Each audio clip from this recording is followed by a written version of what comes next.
On November 17, 1957, Martin Luther King Jr. preached a sermon called Love Your Enemies.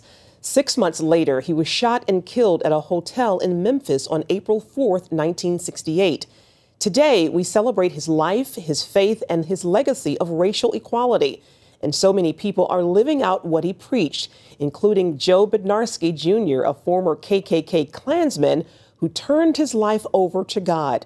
And Joe is now serving in one of the most unlikely places, an African-American church in New Jersey. And he joins us now by Skype along with the church's pastor, Reverend Charles Wilkins. Thank you guys for being with us today. Good morning. Thank you. Yes, good morning. Okay, first of all, Joe, how did you end up joining the KKK? Back when I was 14 years old, I met a fellow down the street from where I lived, and he had a Confederate battle flag, and I was interested in American history, and I was just getting involved in photography at a young age. And so I asked if I could take his picture, not knowing that he was a Klansman. Wow. And why did you end up leaving? Well, I had a supernatural encounter with Jesus back in July of 2005 while watching the 700 Club.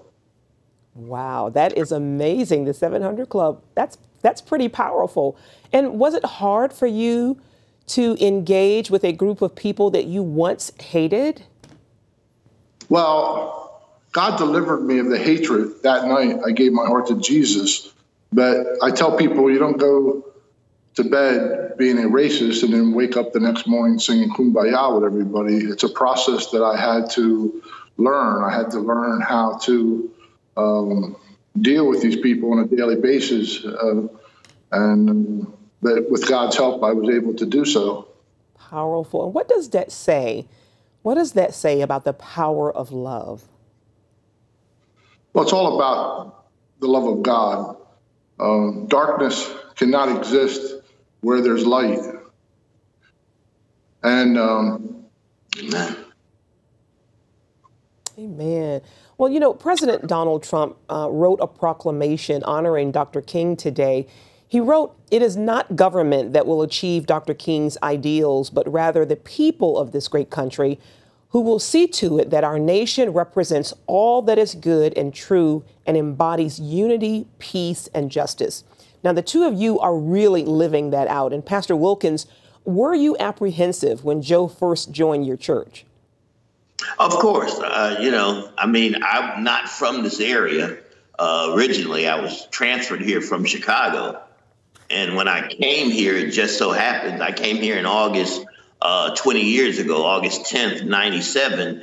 And I think jokingly, some people told me that, you have really been sent to the pits. They just had a Klan rally at the post office a couple of days before you got here. And so, I had no idea that Joe was the one they were talking about and that he was leading the Klan rally, which is a few blocks from my church when I got here. And then it was a couple years after that that I met Joe. I had heard about him. I had heard the stories about him, some from local police officers that I had met, others just from people in the community. And I was told he was a pretty scary, dangerous character. When he first approached me with, "Hello, brother." And of course, it was summertime and his tattoos were showing. And I think it took me about 3 minutes to answer him because I'm looking at his tattoos and I'm running. I'm wondering, do I have to run? Do I have to pick up something and hit this guy? Because, the camera won't show it, but he's about twice my size. And so, he began to talk to me and share his story. And, as I tell people all the time, because we're still asked when people see us together, how I was able to accept him. I could not preach the gospel I preach and not believe that Jesus has the power to change hearts. Amen. Even someone who hated me, that they could love me. And the challenge has not so much been Joe loving those he used to hate, but those he used to hate loving Joe. Oh, that's so powerful, Pastor Wilkins. That is so powerful. And how is Joe now serving in your church, and how is it making a difference in your congregation? Well, Joe is part of our security team. And, sadly, all churches had to develop different security strategies after some of the incidents that we've experienced. Emmanuel 9, that's another AME church. That's one of our sister churches. So we've all had to do things that we never imagined we would do. Joe came in, he was a natural fit with his background for security. Of course, it took a while, because if you walk in this church and the first thing you see is Joe standing as tall as the door, people kind of did a double take to make sure they were coming into a traditionally African-American church. But Joe also is an excellent Bible student. He participates and he does work daily in our soup kitchen. We feed several hundred people every day in our soup kitchen, and we provide food in our food pantry. And so Joe works there, not only serving, but witnessing, talking to others who are, living on the streets. And it's kind of a natural fit. Powerful. Now, admittedly, sometimes Joe and I, just for the fun of it, we kind of tell people we're twins, and they kind of wonder, is Joe for real? Well, Pastor, this is just such an incredible story all the way around when you look at it from any angle. And, it is suggested that Sunday is the most segregated day of the week. How do you suggest that churches, break that cycle? How do we break through that?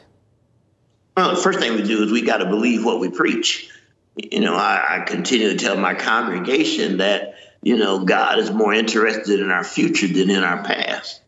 And if I believe that, then I have to believe that there is no one who cannot be reached. Mm-hmm. And when we understand that Christ did not die for a color, he died for, a cause, and that cause was love. And Christ did not come to save a race, one race over another. He came to save all sinners. And we need to make it clear that we're all sinners saved by grace. It has nothing to do with the color of our skin. And as Dr. King impressed upon us, it was the content of our hearts. It's the most segregated hour in America because churches have not dealt with race. We like to say that the government has not dealt with race. We need to point the finger back at ourselves and realize that we have some real race issues that we're just not being honest about. Well, Joe, how would you suggest, praying for racial reconciliation in this nation? Well, we just need more love and less hatred. We need to join together. We're all children of God. We have different duties within the body of Christ, but we need to come together as a nation. We're divided as a nation, and it's just terrible. And the only thing that I could suggest is prayer. We need to come together as one body. We're separated, I believe, across America with racial tension and just everything. Love is the key because God is love. Thank you both for being with us today. We really appreciate you sharing your story with us. What an amazing testimony to the glory of God. God bless you both. God bless you. Thank you. Have a wonderful day. Thank you.